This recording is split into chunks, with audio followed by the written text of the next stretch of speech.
Snap Studios. This message is brought to you by Apple Card. Apple Card is everything a credit card should be. It's easy to manage, built to be secure, and gives users up to 3% daily cash back on every purchase. The best part about Apple Card is applying is quick and easy. Apply in the Wallet app on iPhone and see your credit limit offer in minutes. Subject to credit approval, Apple Card by Goldman Sachs Bank, USA. Salt Lake City branch, member FDIC. Terms and more at applecard.com. Okay, 6th grade, rural Michigan. Close to where we live, there's a livery stable where the rich folk keep their horses. They let me and some of my buddies come through and muck stables, move feed, do chores or whatever for the exalted privilege of getting to be around horses. No, we can't ride the horses. At least we better not get caught riding horses. Still, we get to tend the most beautiful animals that have ever breathed air. And there's one, Chestnut Bay, like from a story, looks like a Patronus, glorious, but no one can get near her. She bites, she whinnies, she kicks. We call her Demon. You can't even walk by her. Except for the owner's son, Chad, the one that says to us, "Well, that water hose ain't for you. You bend over and get water from the horse's trough, you're so thirsty." The one that hisses at us to keep your head down, don't you look me in the eyes. The one always blinking. One day, my buddy steps too close to Demon's stall. She nips him on the shoulder hard enough to draw blood. He screams bloody murder. Demon screams back. All the horses answer. The stable explodes into pandemonium. Then, the owner's son, Chad, pads through, walks right up to Demon, pushes his hand into her stall, places it on top of her head, her crazed eyes still. She whinnies, presses into his fingers, nickers, snorts. Then she's silent. Every other horse grows silent as well, and I am in awe. I've never seen this kind of control, this type of certainty. It is magical, and I hate this guy so much. I hate him, but he speaks horse like no one I've ever seen in life. So I watch him, hoping maybe someday, I can speak horse too. The owner, Chad's father, always laughs that he wants to train Demon not to bite, says she'd be worth $1 million. I'm not getting anywhere near her, but I shadow Chad from a distance. He always has sugar cubes in his pocket, so I make sure I have sugar cubes in my pocket.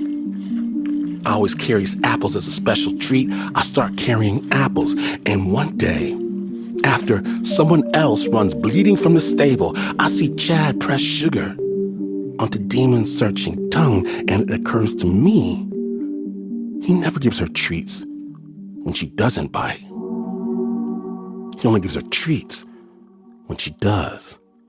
The bigger the melee, the larger her reward. He looks over, sees me seeing him, and quickly, before he gets angry and they never let me back in here again, I turn my eyes down.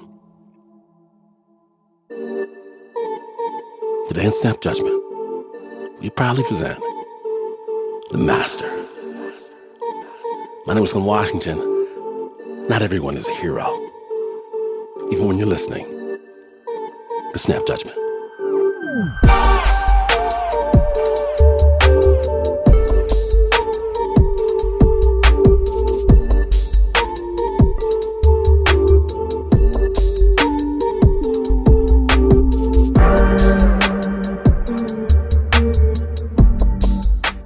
One of my favorite movies from the 1980s is The Karate Kid. With Mr. Miyagi, Daniel San, the crane kick, ha! And of course, the dastardly Cobra Kai with their master, the feather-haired, muscle-bound, middle-aged, all-American psychopath. We do not train to be merciful here. Mercy is for the weak. Now, I tried to show this movie to my kids. They're like, nah, over the top cringe. That's unbelievable. I'm like, what? Some guy spending his entire life bullying the weak so he can feel bigger? That's unbelievable?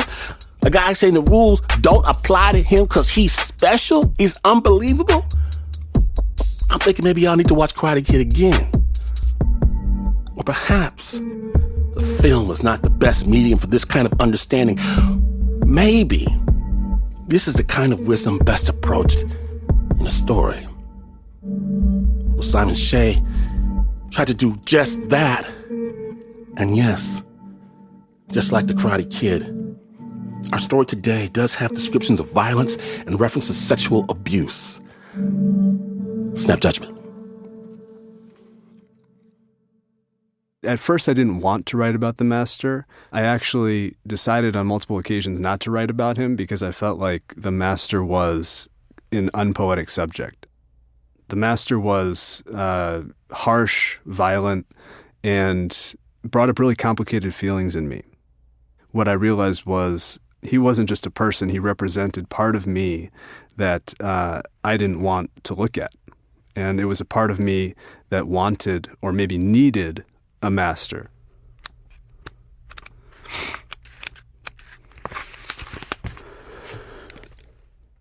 I remember writing this poem. I was sitting in my university dormitory. The words "to be wrapped in a hotel blanket under a table" came to me, and then the memory came back. Self-defense.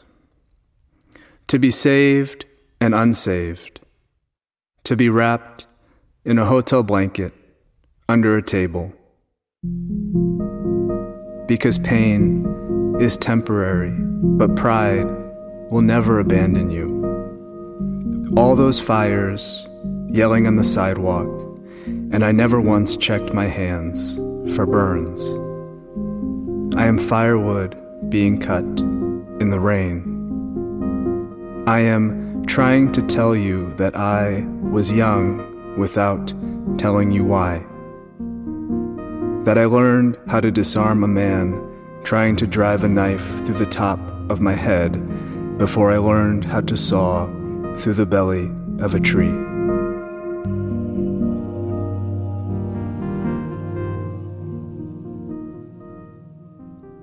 I would start traveling to compete in karate tournaments when I was around 10, 11 years old.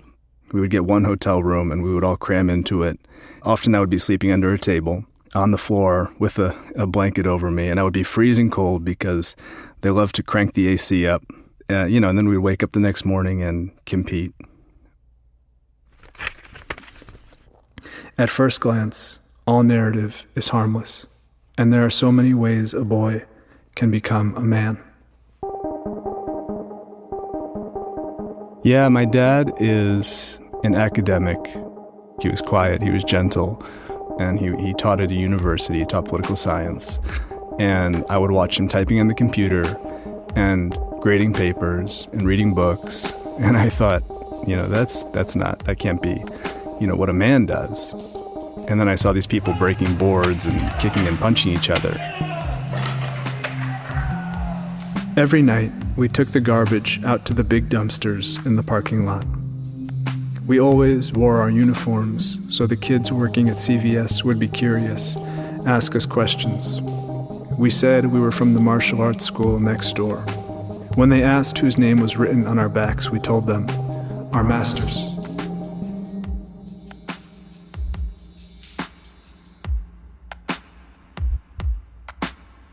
I remember seeing the master for the first time. He walked in, he didn't introduce himself because he didn't need to, and he just started ordering people around. Put your fist higher up on your side, bend your knees lower. He was very good at embodying, the figure of the knowledgeable master, the master who knows more than everybody else. In real life, he was just kind of an average, white man. He had one very striking feature, gelled black hair. He always had immaculately cut black hair that he gelled to the side.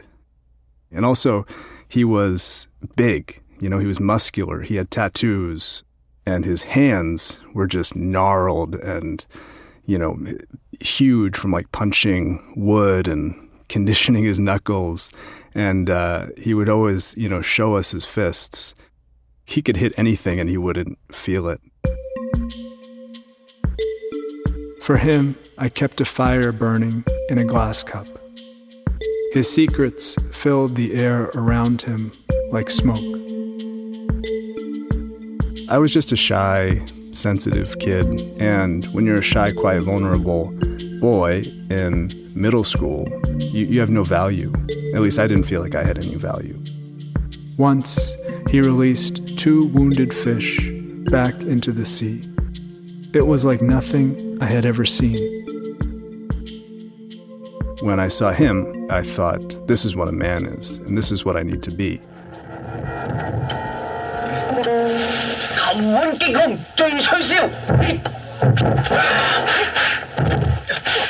And I loved kung fu movies. I was actually enrolled in the Jackie Chan fan club, and I was one of the first 50 people to enroll in the fan club. So I got a huge Jackie Chan calendar in the mail. Someone must have told him that I like kung fu movies. And so I was walking home. I walked to the karate school and back. It was like a 20-minute walk from my house. And this red sports car stops. Of course, he drives a red sports car. The master rolls down the window, and immediately I recognized him, and I was so excited. He just handed me a box of kung fu movies, and then he drives off. They were kind of, I guess we would call them now, deep cuts. Like it wasn't like Jackie Chan or Jet Li movies. It was these like old Chuck Norris movies, and like I remember watching them and being like, this is kind of weird, but I'm into it. The whole essence of what we do is a philosophy of discipline. A force of one, a blue steel force that beats out the bad guys' guns and knives. When I am old enough, he tells me what the mind can overcome, and I believe every word. He talks about loyalty. He talks about bone growing on top of bone. How to convince my body that it's worth it. Often I grow sleepy and stare at his hair, the gel like blood caked on black fur.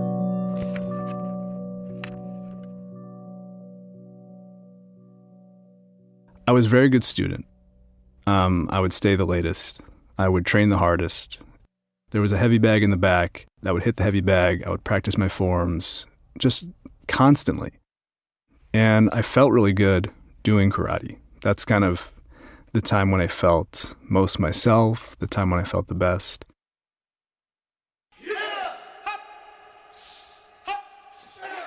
The test for the 3rd degree black belt was a 3-day-long test. We slept at the school overnight. He made us like run up hills at like sunrise, and like I just remember being in this like really hot karate school. There's like steam clouding the windows, and I'm sitting in like a row of people. I have this like big, heavy uniform on, and I'm doing, forms for the 100th time in front of the master, and he's drinking a cherry Coke, and I'm so thirsty and so exhausted. My hands are cowbells at the bottom of an ocean. Here I am, here I am. Does he even know my name? He calls me China boy, he calls me son. My first words to him are morning, sir. Our interactions were him punching me in the arm and laughing, calling me a affectionately racist name like China boy or Asian sensation, and then walking off. But I knew him, I think, mostly through hearing him talk to other people. Hearing him joke around with other people. He made the most disgusting, lewd jokes about, women and sex and all kinds of things. I have a lot of memories of being in the karate school after everyone leaves except like 1 or 2 other people, boys that would kind of stay, who were kind of in the same position as me. We were cleaning the bathrooms after everybody left. We were sweeping up, throwing stuff away, taking out the trash. And the master's in the office screaming on the phone, really terrible things and really loudly to one of his ex-wives or the person he's dating or something. And we would just hide in the bathroom. So we'd kind of be trapped there with the master's anger.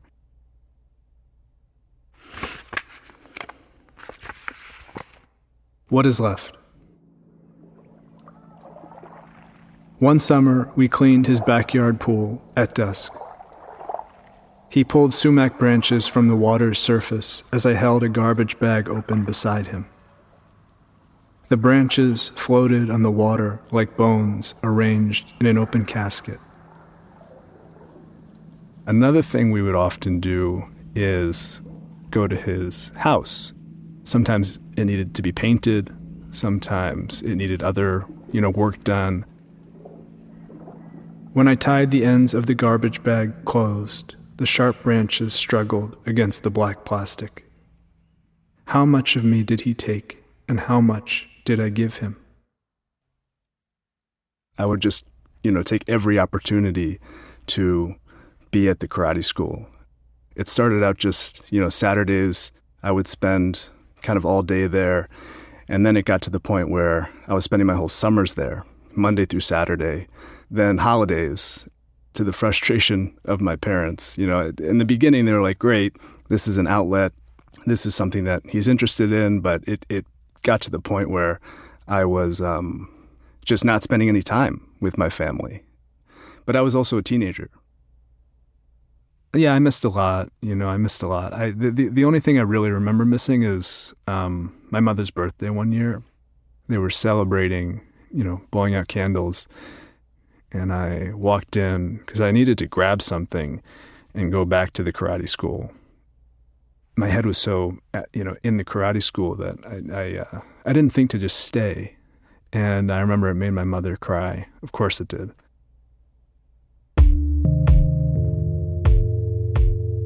Kindness comes too easily to wicked men. In every ballroom, he is the chandelier. No, he is the song that everyone only knows the chorus of. Beautiful, relentless. He dresses as a dead soldier every Halloween. In the army, he says, "You are dirt under the nails of your country." My mother wants him dead. The family of a young girl wants him dead.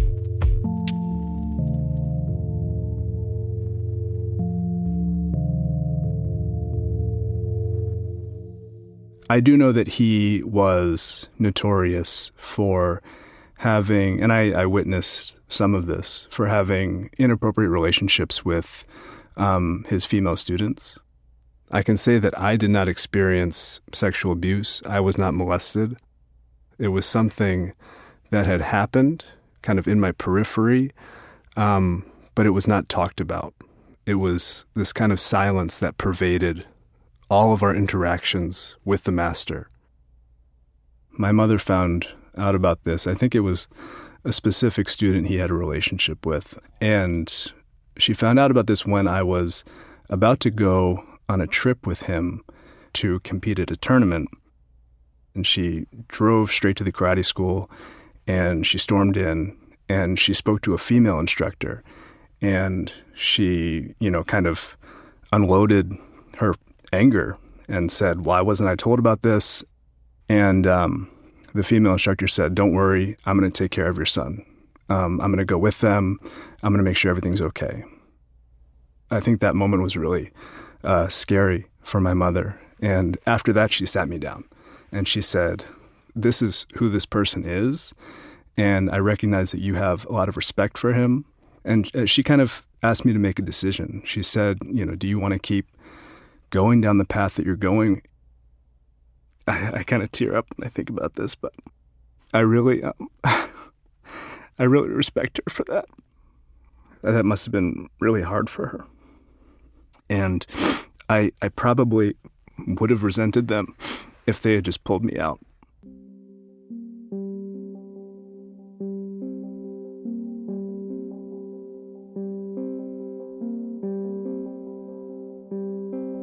I could only say that I would not quit. No matter what he's done, I can handle it. I saw what happened to people who stopped going, and there were a few very notable instructors who quit, and they all quit in a way that was really ugly.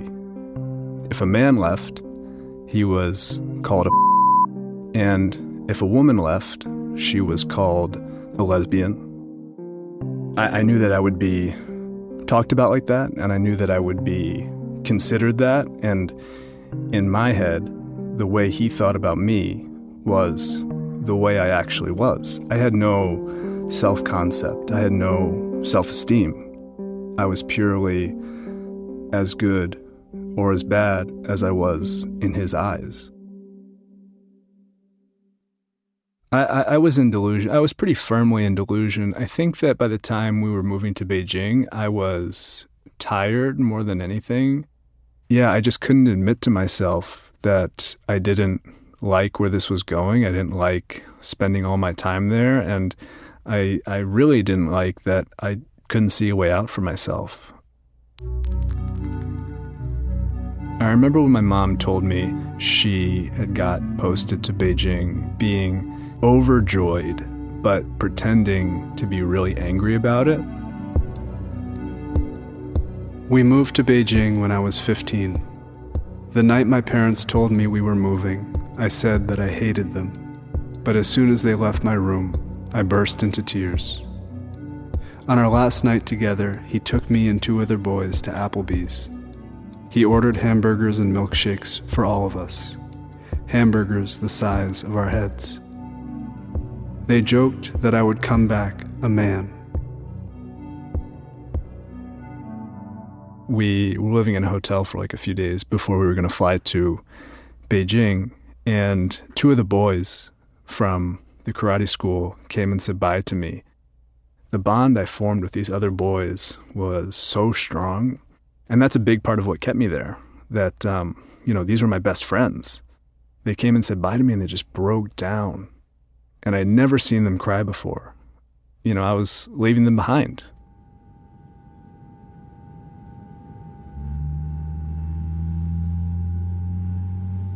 On the plane, I dream of him dreaming. Beside his bed, a burlap bag full of guns. Rifles, semi-automatics, machine guns, pistols. A bag full of black snakes.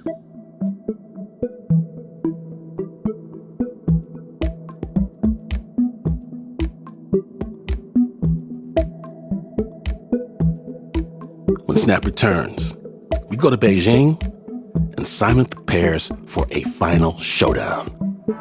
Stay tuned.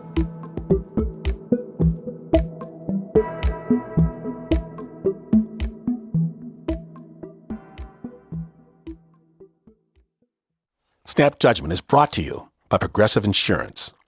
Do you ever find yourself playing the budgeting game? Well, with the Name Your Price tool from Progressive, you can find options that fit your budget and potentially lower your bills. Try it at Progressive.com. Progressive Casualty Insurance Company and affiliates. Price and coverage match limited by state law. Not available in all states.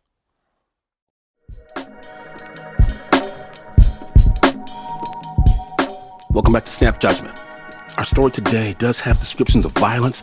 We join Simon, who had left home for Beijing to continue training far away from his cruel master back in the States. Snap Judgment.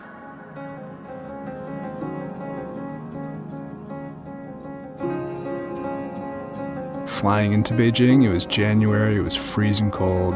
The air smelled of coal and like smog and disgusting.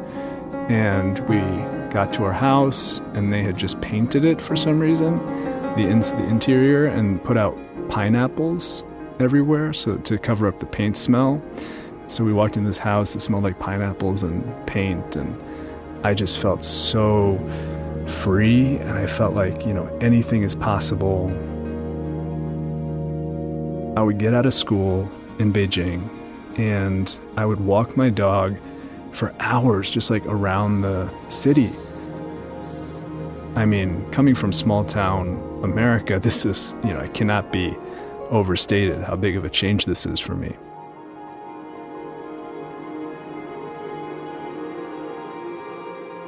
But also the specter of the master still kind of weighed heavily on me. And I often imagined him walking into my school cafeteria and kind of taking me away, taking me out of the cafeteria and bringing me back to the karate school.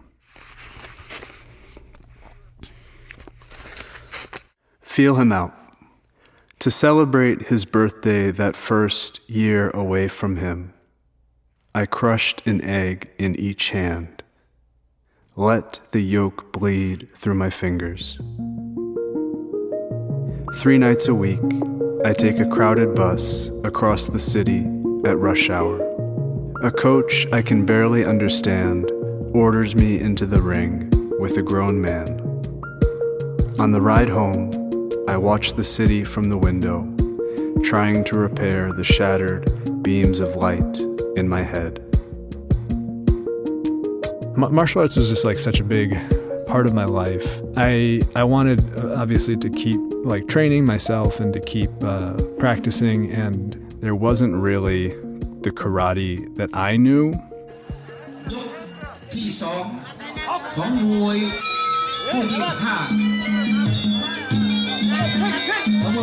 I got to Muay Thai because I somehow stumbled across this instructor, and his name is Vince, and I started taking classes, and I was like, wow, this is really cool. Muay Thai is like this very violent sport where you're punching, kicking. You're also using your elbows and your knees, and so it can get very bloody. I felt like somehow my physical body and even mentally, I felt in danger. I felt like in order to take on life, I needed a thicker skin. And I felt like Muay Thai would give me that thicker skin. Nothing to give, nothing to take. Skin glistening under a coat of liniment oil. Knuckles, elbows, knees, shins, bones luminous in the alleyway dark. Every muscle a clock, keeping time underwater. My coach tells me that he is a man, just like me. That he wakes up every morning and puts his pants on, one leg at a time. You walk into Vince's gym, and you don't feel like you're in a parallel universe where there are these other rules, and, people are not just people, but like masters and like grandmasters. You just feel like you're like around people. Vince didn't make anybody bow to him. I felt like I was treated like more of an adult, more of an equal, and I didn't have to earn it. I felt like I could just be me. In Muay Thai, you're kind of training, you start out as an amateur, and then you train to fight professionally. I did my first pro fight in Shanghai when I was 18. My parents took me. They were so nervous. They didn't really know what to expect, I think. I weighed in. I was kind of at the weight I should have been. My opponent weighed in 10 kilograms heavier than me. And Vince told me this, and he was like, "Do you still want to fight him?" And I was like, yeah. This guy walks out, much bigger than me, probably in his 30s. And first thing he does is he picked me up and he dropped me directly on my head. And my mom just starts freaking out in the audience. After he did that, I kind of came to being like, I have to do something or I'm going to get killed. And then I kind of found my voice in the ring, I guess. Record. In violence, there is no reciprocity, like rain and soil. Shanghai, 18 years old, winner by knockout. The doctor called a stop to the fight when he noticed part of the skull exposed next to his eyebrow, a piece no bigger than an eye. Thailand, 19 years old, winner by knockout.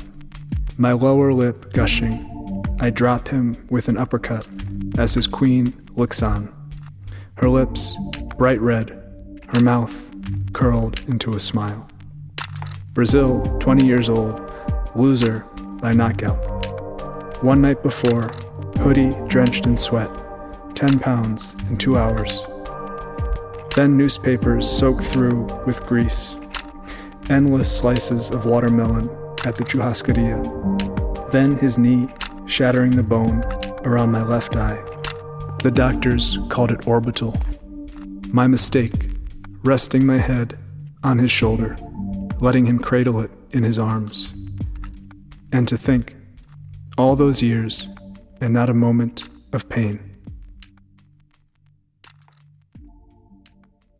My mom was okay with me pursuing Muay Thai, but she made me promise her that I would go to college. But then I applied to a school near the karate school, a university, and I got in there. And so I went back, moved back to New York. And I started working and training at the karate school again. The master still had a hold on me, and I felt like that is what I needed to do.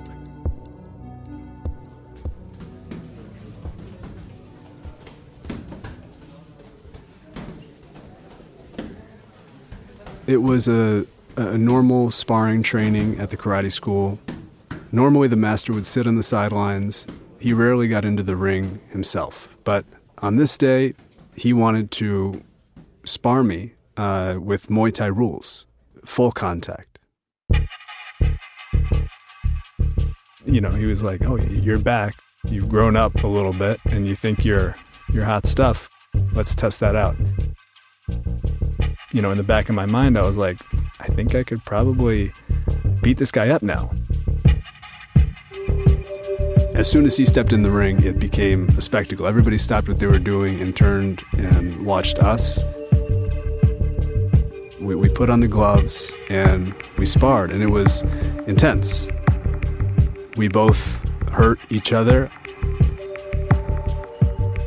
You know, whereas before when I would spar with him, it was just a foregone conclusion that he would beat me up and I would barely even fight back. We were really on equal footing. And there wasn't a referee, like, you know, awarding points or anything like that. But I felt good about it. So that says a lot. So yeah, I think I got a couple good shots in. And then afterwards, of course, he said something that like kind of invalidated that. He was like, oh yeah, you know, I was going easy on yours, you know, something stupid like that. A lot of the problems that the master was facing were more clear to me as an adult who kind of understood what was going on behind the scenes. The master was struggling. I think the school was struggling. Money troubles, people quitting, and he continued to not pay me, just like he did when I was younger and when I was teaching classes for him unpaid. I decided to confront the master with another friend from the karate school who had come up with me there, who had experienced everything I experienced. So this friend and I, we wanted to be paid, but we also wanted to start our own branch of the karate school where we could run it ourselves and run it the way we wanted to. And we went to his office. There's trophies everywhere. There's swords everywhere, knives, all kinds of weapons. And he sits behind the desk in a chair. The whole time I was shaking, I was anxious, sweating. He asked me to leave the office, and he asked my friend to stay. And they had a conversation, and then he sent the friend out to tell me what he had decided. And that showed me that the master was done with me. It was a really big letdown. I was like, if he's not going to let us do this, then I don't want to be part of this anymore. I ended up leaving, and I never saw him again after that.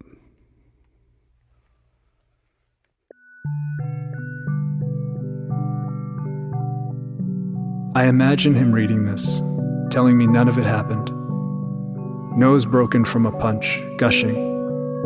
I peel a red puddle off the ground like a wet autumn leaf. Using the smoke from a smoldering cigarette as thread, I stitch it to the back of a wounded boy. Even in war, mercy. After I finish, I look at his back, admire my handiwork, a window of burnt glass. I didn't know how to think about my experience at the karate school. I didn't know how to think about the master. I hadn't processed it enough. I hadn't talked about it with anybody. I would write things down, and then I would second guess myself. And I would be like, oh, wait a second, that image is not real. That never happened to me. Or, do I really mean what I'm saying in this line here? I guess this poem is really about writing a poem and this process of discovery and revelation. I think one way I can describe writing a poem is pouring out your coffee, but trying only to pour the milk out and not the coffee. Absolution. I walk to the river empty-handed, except for a cup of coffee. Whisper into the dark, forgive me, my manhood. I pour the coffee into the river, but only the milk spills out, splashes into the water like a bolt of lightning. No matter how hard I try, I cannot see all of the dark at once. And I know how the sky lies to us in the rain. But the snow must be a confession.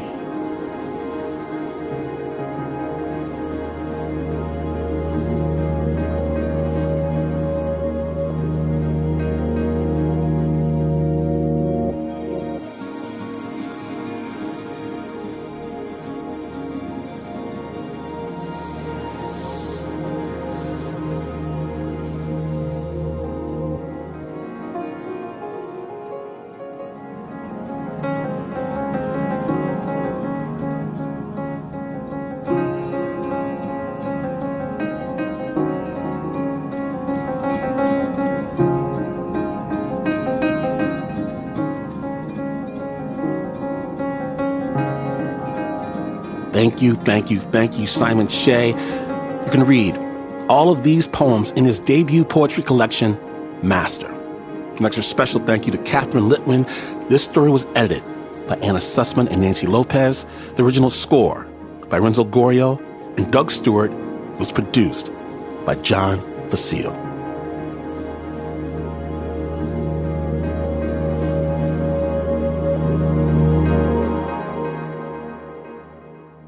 Next up, we're going to take a moment to honor another poet. In fact, one of the greatest poets ever to have breathed life into words, the late, great Nikki Giovanni. She was an iconic poet, writer, commentator, activist, educator, and one of the world's best-known African-American poets. Someone deeply important to our own storytelling here at SNAP. And our operations manager, Flo Wiley, chose one of Nikki Giovanni's poems that means the world to her. Flo, take it away. This is a tribute to a storyteller masquerading as a poet, who was a major influence in me becoming me. This poem in particular resonates still. Ego Trippin' by Nikki Giovanni.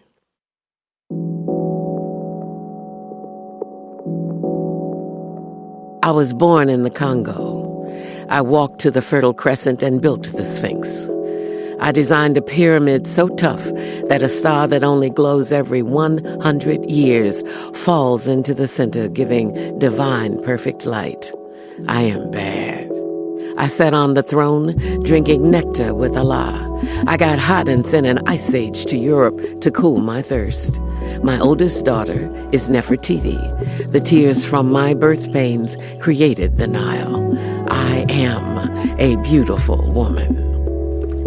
I gazed on the forest and burned out the Sahara Desert. With a packet of goat's meat and a change of clothes, I crossed it in 2 hours. I am a gazelle so swift, you can't catch me. For a birthday present, when he was 3, I gave my son Hannibal an elephant. He gave me Rome for Mother's Day. My strength flows ever on. My son Noah built New Ark, and I stood proudly at the helm as we sailed on a soft summer day. I turned myself into myself and was Jesus. Men intone my loving name. All praises, all praises. I am the one who would save. I sewed diamonds in my backyard. My bowels deliver uranium. The filings from my fingernails are semi-precious jewels. On a trip north, I caught a cold and blew my nose giving oil to the Arab world. I am so hip, even my errors are correct. I sailed west to reach east and had to round off the earth as I went. The hair from my head thinned and gold was laid across 3 continents. I am so perfect, so divine, so ethereal, so surreal, I cannot be comprehended except by my permission. I mean, I can fly like a bird in the sky.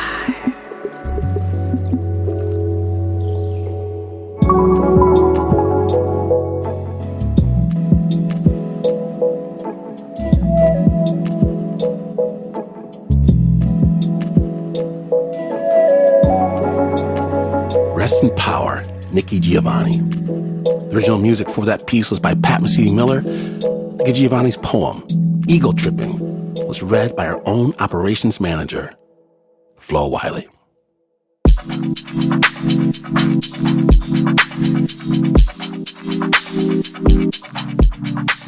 When Snap Judgment returns, how do we sleep while the books are burning? Stay tuned.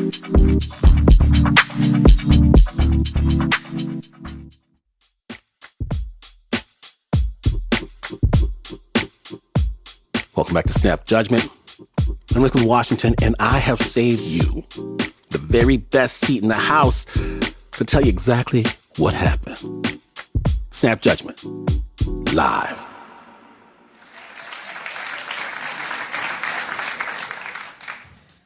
Okay. So to understand this story, you have to know that I was itinerant. And this is really kind of another word for broke. But I was doing my thing. I was traveling around the world and being broke, lying on people's couches, running from place to place. The one luxury I allowed myself, though, was books. I loved books. I got books on chimpanzees, got books on Thai cooking. I got a book in Braille. I can see fine. I love books. So I sent them all back home. And they were like letters.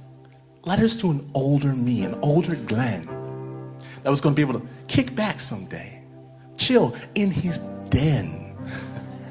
His den, just like Brady Bunch. Kick back and read those books. It was going to be great. And one day, I was minding my own business. I was in Japan, and I was eating an apple. And I got a phone call from my mother, who never calls me, wasting up her long distance. She called me and said, "Glenn, how you doing, Mama? Glenn, me and the ladies here, me and the church ladies, we got to divining." Divining? And I hear this shouting and hollering in the background, divining. We got to divining. See, turns out Satan was up in my house. That's a shame, Mama. That's a shame. I was Satan up in your house. Yeah, Satan was up in my house, up in my cabinets, walking on my clean floor. Uh-huh. And we went downstairs. We could sense his presence. I bet you could. I chased him down there. I want to know where he was coming from, son. I want to know where he was coming from. Went right downstairs in the basement. And the ladies were with me, and they agreed they could feel it too. They could feel the evil power. They could feel it, and son, it was coming right from your pile of books. Mama, right from your pile of books, son. And I looked there, and right on top was satanic verses. Mother, satanic verses is not what you think it is. See, there is this dude, Salman Rushdie, and they got a fight. No, I know satanic verses when I see them, son. I know what a satanic verse is. How you gonna bring the verses of Satan up in my house? Mama, you really gotta calm down. That book is going in the fire along with all the rest of them. Mama, leave my books alone. Hey, you can take satanic verse. I don't even like that book, but just leave everything else alone. It's all got the same taint. It's all going in the same fire. Hot. Mother,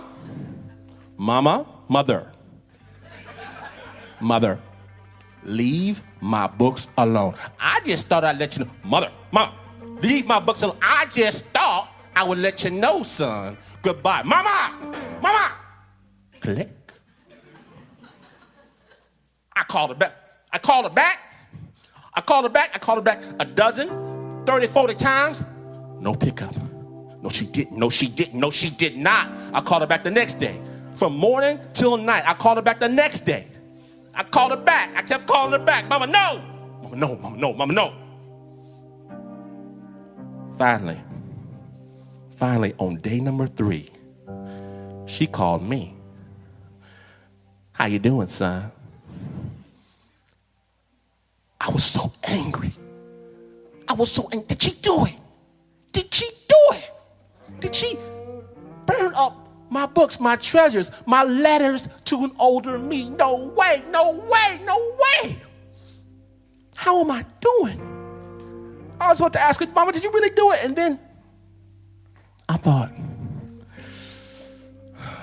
why ask questions you already know the answer to?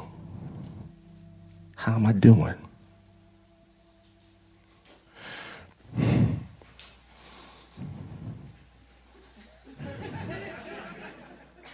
I'm fine, Mama. How are you?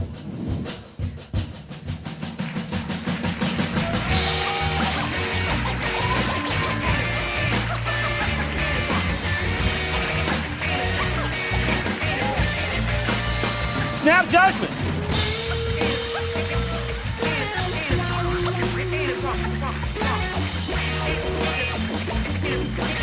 Have I introduced you to Mr. Alex Mandel?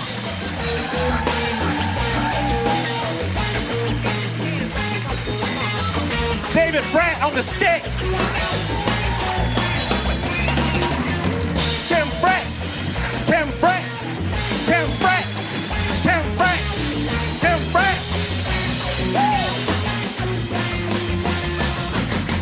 DJ, which one?